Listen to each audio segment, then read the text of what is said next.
Se você já teve um atendimento negado ou enfrentou problemas com exames e cirurgia, esse vídeo é para você. Hoje eu vou te explicar de forma clara e objetiva 5 direitos que os planos de saúde tentam esconder de você. Saúde é um direito, não é um privilégio. Eu me chamo Viviane Menezes, sou advogada especialista em direito médico da saúde. Toda quinta-feira tem vídeo novo aqui no canal. Aqui você recebe informação segura, sem enrolação, para lidar com problemas reais de forma clara e objetiva. Então já se inscreve aqui no canal, ativa o sininho para não perder nada. Imagina que você paga o seu plano há anos, sempre em dia, mas na hora de precisar de um tratamento essencial, escuta um não.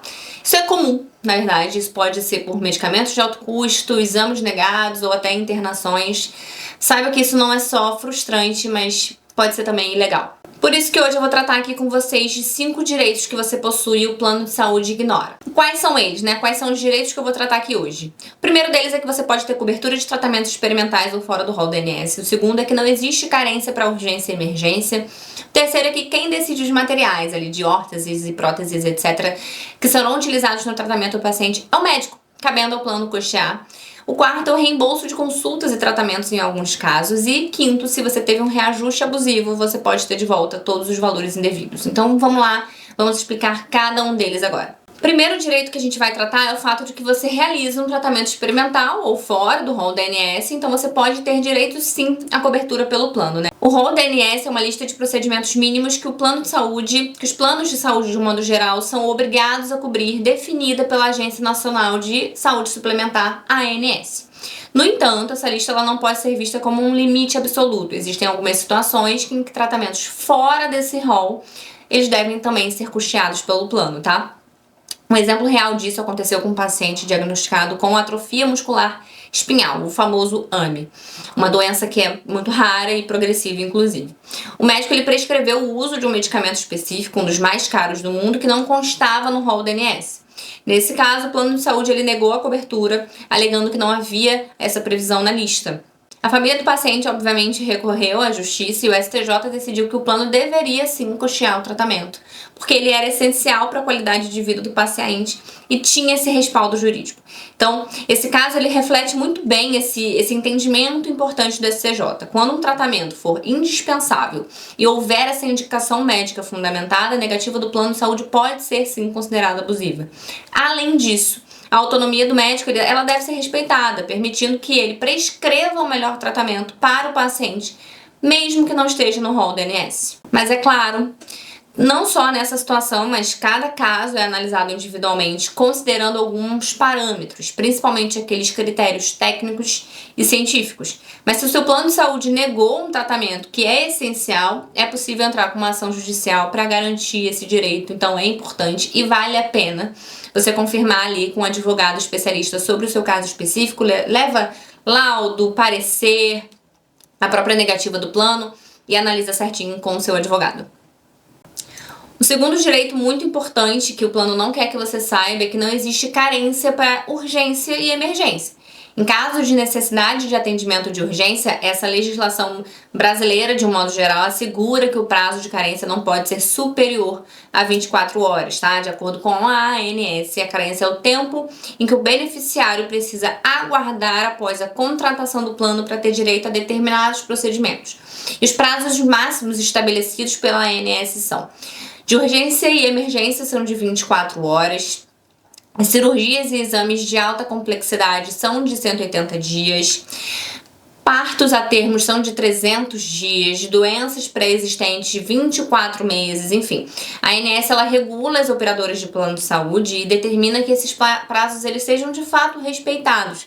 No entanto, no caso de urgência e emergência, a carência máxima permitida é de 24 horas, como eu já mencionei para vocês. Então, suponha que um paciente, enfim, tenha acabado de contratar um plano de saúde e dentro de 2 meses precise de uma cirurgia de urgência devido a um câncer agressivo que foi descoberto, vamos supor que na próstata. E a operadora do plano de saúde, ela pode alegar que o prazo de cirurgia de carência para fazer essa cirurgia robótica é de 180 dias. E, no entanto, essa justificativa ela não se sustenta legalmente. Então, como que você pode diferenciar esse caso de urgência e emergência, né? A urgência é uma situação decorrente de acidente pessoal ou com complicações ali durante a gestação, e a emergência são casos que apresentam risco imediato à vida ou a possibilidade de lesões irreparáveis ao paciente. Em ambos os casos, é essencial que o médico responsável forneça um laudo detalhado que ateste a situação, principalmente a gravidade dessa situação, tá? Esse documento ele é fundamental para de fato comprovar essa necessidade do tratamento imediato e garantir essa cobertura integral pelo plano de saúde. Nesse caso, se o plano se recusar mesmo assim a cobrir um tratamento de urgência e emergência, você deve sim solicitar a negativa por escrito, exigindo que a operadora justifique formalmente a recusa, e caso eles não queiram dar essa negativa, você pode entrar em contato através dos protocolos de chat, etc. Anota esses números de protocolo, tenta entender pelo menos a justificativa que eles estão dando e entra em contato ali com o seu advogado para poder de fato passar essa negativa. Olha, eles negaram por isso, tá? Isso é muito importante. A negativa é de extrema importância para uma ação judicial. Além da negativa, você precisa reunir alguns documentos essenciais, como relatório médico detalhado comprovando essa urgência e emergência, a carteira do plano de saúde, o contrato do plano e, por fim, obviamente, procurar um advogado especializado em direito à saúde para ingressar com essa ação judicial. Tá? Pega todos esses documentos e leva para o advogado que ele vai saber te orientar melhor sobre essa situação. E agora vamos para o terceiro direito da lista, que é o plano de saúde não pode negar a cobertura de próteses e órteses necessárias para a realização de um ato cirúrgico. Mesmo sendo recomendada pelo médico de confiança, essas recusas são mais comuns do que se imagina. Em alguns casos, os planos até cobrem essas despesas médicas e hospitalares, mas eles recusam especificamente a prótese ou a órtese, tá? Alegando que não fazem parte do procedimento. Porém, o entendimento do judiciário tem sido muito claro. Se esses materiais são essenciais para a cirurgia, o plano não pode negar a cobertura. Na verdade, qualquer cláusula que exclua o custeio de materiais necessários para uma cirurgia coberta pelo plano, ela é considerada abusiva. Então, quem decide o que é necessário para o tratamento é o médico e não a operadora. Por isso, portanto, se o seu plano cobre a cirurgia indicada, ele também deve cobrir os materiais indispensáveis para o sucesso do tratamento, que são essenciais, como as próteses e as órteses. Então, a primeira ação que você deve tomar é procurar um advogado especializado com os documentos essenciais. Laudo, parecer, se tiver ali indicações específicas da própria órtese, né, indicações do médico, por que o médico gostaria daquela órtese, da prótese, enfim, tá bom? E o quarto direito é sobre o reembolso de consultas e tratamentos em alguns casos. Existem situações ali específicas que o reembolso ele é um direito garantido por lei, tá? Que são quando não há especialistas ou recursos disponíveis na rede credenciada, em casos de urgência e emergência com risco de morte ou lesões irreparáveis, e negativas injustificadas de atendimento pelo plano de saúde. Em todos esses casos, você precisa ali tomar alguns cuidados e algumas documentações para que você tenha direito a esse reembolso, tá? Então, por exemplo, com consultas, é importante que você tenha um recibo ou nota fiscal. Com exames, é importante que você tenha prescrição médica e nota fiscal. Cirurgias, é importante que você tenha relatórios médicos, boletim ali anestésico, comprovante de pagamento. Aí, com internações, é importante que você tenha relatório médico, fatura hospitalar, documento fiscal, enfim. É essencial que o paciente, que você guarde todos esses comprovantes, tá? Protocolos, agendamentos, recibos, laudos. E por último, mas não menos importante, o quinto direito é que se você teve um reajuste abusivo, você pode ter de volta todos esses valores indevidos. Então, como que funciona esse reajuste, né? Os reajustes nos planos de saúde, eles são uma preocupação constante para muitos beneficiários, principalmente quando esses aumentos eles são abusivos, eles tornam praticamente inviáveis a manutenção do plano. Então, para entender melhor essa situação, é essencial conhecer os tipos de contrato existentes e os diferentes reajustes aplicáveis. Os planos de saúde podem ser contratados de forma individual ou familiar, diretamente ali com a operadora. Também existem os planos coletivos por adesão, oferecidos por entidades como sindicatos e associações profissionais, e os coletivos empresariais, contratados por empresas para os seus funcionários. E cada um desses contratos segue regras distintas, principalmente no que diz respeito aos reajustes. Então, os planos de saúde eles podem sofrer dois tipos principais de reajuste, tá? O reajuste anual, aplicado no mês do aniversário do contrato, e o reajuste por mudança de faixa etária, que ocorre quando o beneficiário atinge determinadas idades previstas no contrato. No caso dos reajustes dos planos individuais e familiares, os reajustes anuais são regulados pela Agência Nacional de Saúde Suplementar, que é a ANS. Já nos planos coletivos, sejam por adesão ou empresarial, os reajustes são negociados diretamente entre a operadora e a entidade contratante, o que pode resultar, muitas vezes, em aumentos excessivos de 30%, 40%, enfim, até 50% ao ano. Eu já vi, inclusive, até 100%. E embora o plano de saúde coletivo tenha esse reajuste negociado livremente, isso não significa que esses aumentos abusivos não possam ser questionados, inclusive é isso que a gente questiona. A aplicação unilateral de reajustes injustificados pode ser contestada, sim, com base no Código de Defesa do Consumidor, com base na função social do contrato, princípios, enfim.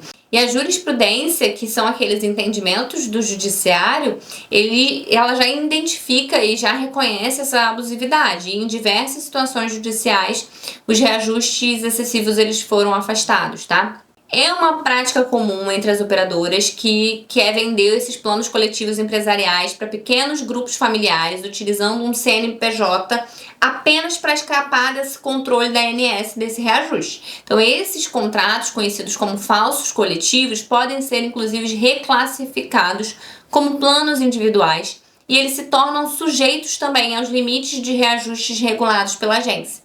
E já no caso de reajustes por mudança de faixa etária, a regulamentação ela foi evoluindo ao longo do tempo, claro. Antes da Lei 9.656 de 98 não havia nenhuma regra específica, e já com a lei foram estabelecidas faixas etárias e limites para reajustes, e posteriormente o Estatuto do Idoso trouxe ali proteções adicionais para beneficiários acima de 60 anos. E o STJ então determinou que para um reajuste por faixa etária ser válido, ele precisa estar previsto em contrato, seguir normas ali regulatórias e não aplicar percentuais desproporcionais ou discriminatórios. Então, se você suspeita que o reajuste do seu plano foi abusivo, o primeiro passo é solicitar uma cópia do contrato para entender as regras ali que foram aplicadas. E se a operadora se recusar a fornecer esse documento, denuncie a ANS, tá? Também é importante pedir uma justificativa formal para o aumento, tá? E caso não haja uma explicação satisfatória, procure um advogado especializado para avaliar essas medidas legais cabíveis. Geralmente, os reajustes dos planos de saúde, sejam anuais ou por faixa etária, precisam ser acompanhados de perto, tá? Enquanto advogado especialista, eu te falo que a gente monta toda uma planilha, entende? Porque às vezes aconteceu um reajuste abusivo lá atrás e isso vem batendo ali, vai rebatendo isso para frente também, dos valores sendo abusivos e cada vez maiores e cada vez mais inviáveis de serem pagos, né? Isso é muito delicado porque muitas das vezes inviabiliza pessoas que precisam do plano a continuarem no plano. Então, no vídeo de hoje, a gente tratou sobre os 5 direitos do beneficiário que o plano de saúde não quer, de fato, não, com certeza não quer que você saiba. Então, se esse conteúdo te ajudou a entender melhor os seus direitos, não esqueça de se inscrever no canal e ativar as notificações para não perder os próximos vídeos também. Aqui o nosso compromisso é, de fato, te manter sempre informado sobre as questões de direito que podem impactar a sua vida, muitas das vezes salvam vidas. Então, até a próxima!